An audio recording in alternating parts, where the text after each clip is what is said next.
Tous, on se retrouve sur BFM2 pour un nouveau direct consacré à la guerre commerciale. Et justement, pour en parler, nous sommes avec Frédéric Bianchi. Bonjour Frédéric, Bonjour. journaliste BFM Business. Alors, on l'a appris dernièrement, Bernard Arnault qui souhaite, comme Elon Musk, une zone de libre-échange entre l'Europe et les États-Unis. Et justement, qu'est-ce qu'on peut en dire Pourquoi ils sont aussi critiques envers l'Europe, Bernard Arnault? Alors Bernard Arnault, ce matin, c'était l'AG des actionnaires de son groupe LVMH. Et à la sortie, c'est vrai qu'il a lancé des piques assez violentes, très virulentes, sur la Commission européenne, hein. Il a critiqué Bruxelles, qui, selon lui, serait à l'origine éventuellement de délocalisation de production aux États-Unis. Pour lui, la Commission européenne, hein, de Bruxelles, ce n'est pas une autorité politique, mais c'est une autorité bureaucratique, hein, pour reprendre Mhm. ces mots. Alors, dans quel contexte on est? On est dans le contexte évidemment de la guerre Mhm. commerciale. Étonnamment, Bernard Arnault aurait pu s'en prendre à celui qui a mis le feu aux poudres, en l'occurrence le président américain Donald Trump. Mhm. Donald Trump, mais il a préféré s'en prendre aux autorités européennes Mhm. qui cherchent à éteindre l'incendie en pointant notamment leur lenteur. Selon lui, les autorités européennes ne vont pas assez vite dans les négociations avec Donald Trump, justement pour essayer de faire baisser ses droits de Mhm. douane.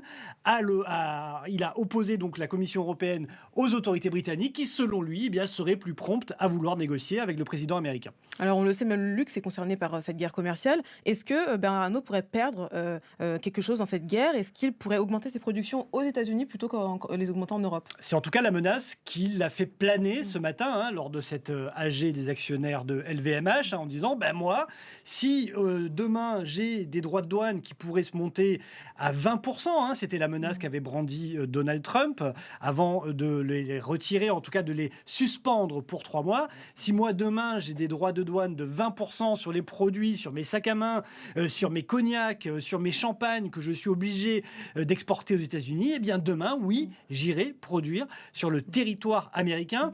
Alors aujourd'hui, LVMH, le numéro 1 mondial du luxe, produit essentiellement en France, en tout cas pour ses produits de maroquinerie Mm. notamment et des produits vestimentaires, hein.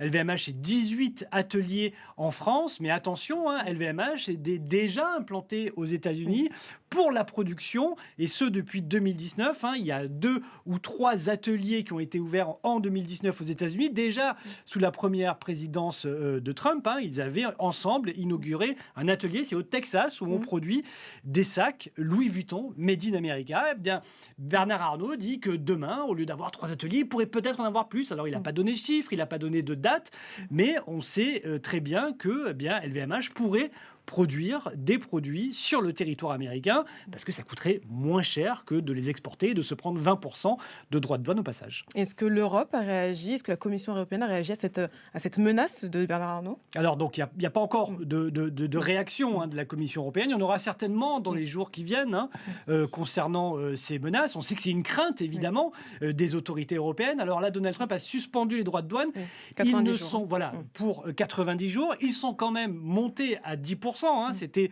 le seuil auquel Donald Trump voulait mettre un seuil minimum.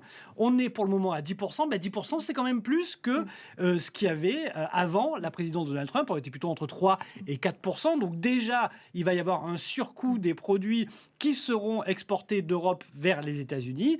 Et donc, oui, les autorités européennes vont certainement réagir à ces Mm. menaces, parce qu'il n'y a pas qu'LVMH, il n'y a pas que Bernard Arnault, il y a aussi l'industrie automobile qui est concernée, et puis l'industrie pharmaceutique. On exporte énormément de produits, alors moins en France, mais Mm. malgré tout, on exporte quand même des produits de l'Union européenne vers les États-Unis. Et donc, les autorités européennes, c'est un coup de pression qui est mis sur elles pour vite trouver des accords avec les autorités américaines. Et pourquoi cette coalition, cette alliance avec Elon Musk qui est aussi très demandé, hein, qui est très présent dans le gouvernement Trump? Alors, exactement, Bernard Arnault a repris mot pour mot les termes Mm. qu'a employé Elon Musk il y a 15 jours de cela. Elon Musk, un peu à rebours finalement de la présidence américaine, avait demandé de créer une zone de Mm. libre-échange, c'est-à-dire plus aucun droit de douane entre les États-Unis et l'Europe. C'est ce qu'avait demandé Elon Musk.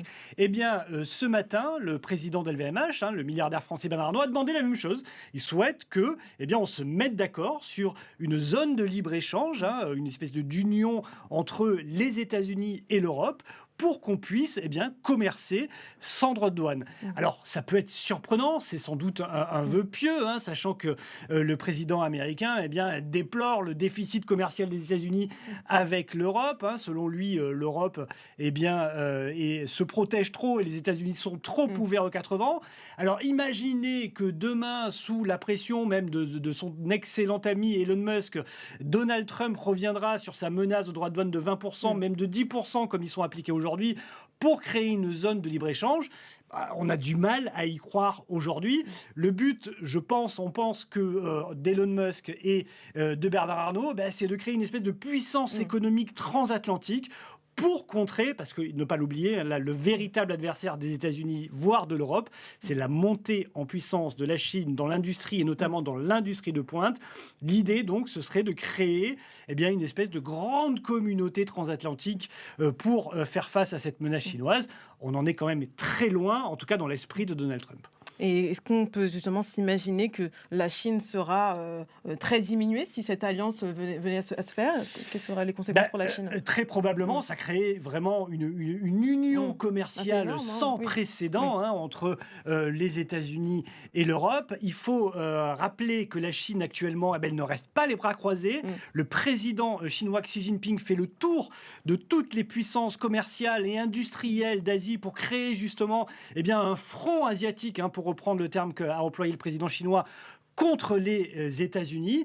Donc la réponse pourrait être là, cette réponse occidentale, parce que le véritable conflit finalement, c'est en tout cas ce qu'a voulu souligner Bernard Arnault et ce qu'a voulu aussi rappeler Elon Musk. Le véritable conflit n'est pas tant entre l'Europe et les États-Unis, mais peut-être entre l'Occident et les puissances d'Asie. On parle de la Chine, mais il y a aussi l'Inde, il y a aussi le Cambodge, la Thaïlande qui montent très fort en puissance, et c'est peut-être ça la grande rivalité de demain. Merci à vous, Frédéric Bianchi, journaliste BFM Business, pour ces explications. Et on le rappelle, cette actualité avec Bernard Arnault, qui souhaite, donc, comme Elon Musk, une zone de libre-échange entre les États-Unis et l'Europe. On se retrouve très vite pour un nouveau direct sur BFM2.